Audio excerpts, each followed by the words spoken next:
mar mondo mi one ane kaka nyalo tieko gwandruok manitiere kindgi. To ang'e ni jalup jatend piny Kenya Rigathi Gachagua bende osebedo ka wacho ni nitiere jogo ma otenore korka jatend piny Kenya ma koro ok losne yo makare. Kaachiel kod wach ni mar broad based government ma olosi. Nyalo bedo ni mage gik mamiyo jalup jatend piny Kenya luoro ni koro inyalo thiche oko, ni koro en oko mar sirikal. Koso ang'o matimore, Evans?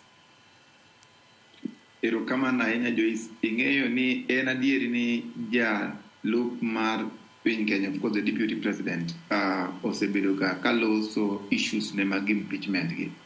Impeachment nene to president mar Kenya to pok awinjo kowuoye publicly ka wacho ni nitie paro makamano kata ka kumo paro makamano. Omiyo osebedo kobedo silent. Ing'e ni sometimes jo kisungu wacho ni kiwi ling, seche moko ling no nyiso ni gino nitie. Nikech kopo ni openji kata gimoro iwacho mang'eny ni ling alinga nitiere paro ming'e e wachno.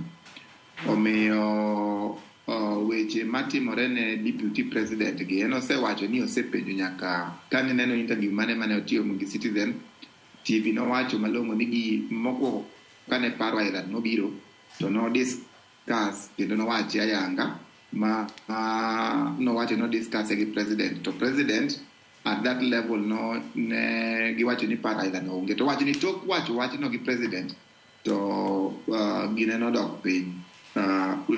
Issues mag impeachment mare nodok piny. To Joyce, wapenjre gimoro achiel. An apenja kaka ng'ama tin, of course millennial, an aboda Gen Z.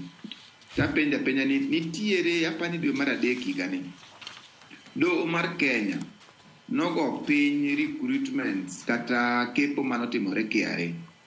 To ang'o miyo nogoye piny nikech nobedo dominated gi two tribes.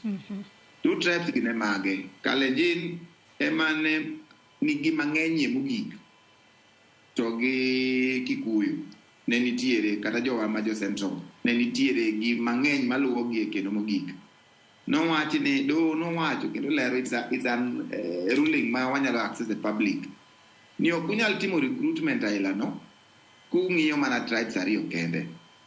Kapenji jo Kalenjin gi kata bed ni ng'ato kowuoyo ni owacho mag jogi to tim ni ne chal nade, manyiso ni kata bedo mani president, gimomiyo wacho ni presidency ni en a symbol of one thing, national unity. Onge kaka jo Kalenjin ne nyalo bedo ni yombo in terms of numbers mag jo KRA to gine to jo Kikuyu gi luwogi, manyiso ni jogi ne nitie gi paro achiel. Sani ma paro ni pogore, ng'ato wacho mare ayanga to ng'ato to mare okumo, dhoge ok odwa wuoyo. Omiyo this issue is not only about Rigathi Gachagua. Ka ji wacho ni Rigathi Gachagua ng'iyo mana Central, onego ng'i national te, to ng'i ane list manoter KRA, be ja Kenya ne nitie kacha, apana ne en regions ariyo. Emomiyo wacho ni weche mag impeachment cannot solve this problem. Gini en internal, monego wang'e matut ni ang'o manotimore. Adieri president osebedo ka wuotho ka dhi regions mamoko. Wagone erokamano kuom wuotho kendo temo spread the agenda ni development obed spread the whole Kenya. Lakini Rigathi Gachagua ng'eny osebedo ka wuotho mana ka dhi yo central margi. Emomiyo ji are very uncomfortable gi wuothne. To deo bed ni wuotho e Kenya, to tim machalo gi manotimore KRA chapo timore. De wawacho ni mano nitie national unity. Omiyo the problem we are facing as young people e Kenya ka goes beyond Rigathi Gachagua. En problem mok wanya wacho ni impeaching Rigathi Gachagua di correct. En gima nyaka bed ni jok manitie presidency teto gi wabunge ong'i gini malach moloyo skiwe ni kigolo Rigathi Gachagua to problem no dhi bedo corrected. Mane wach manyalo wacho sani. Thank you. Iwacho kanyo makare ahinya. Kendo ji kantiere paro midwa paro kapok asomo moko kuom ote ma joneno magwa chwalo no. Gima adwa kono national dongo mosiep na kane.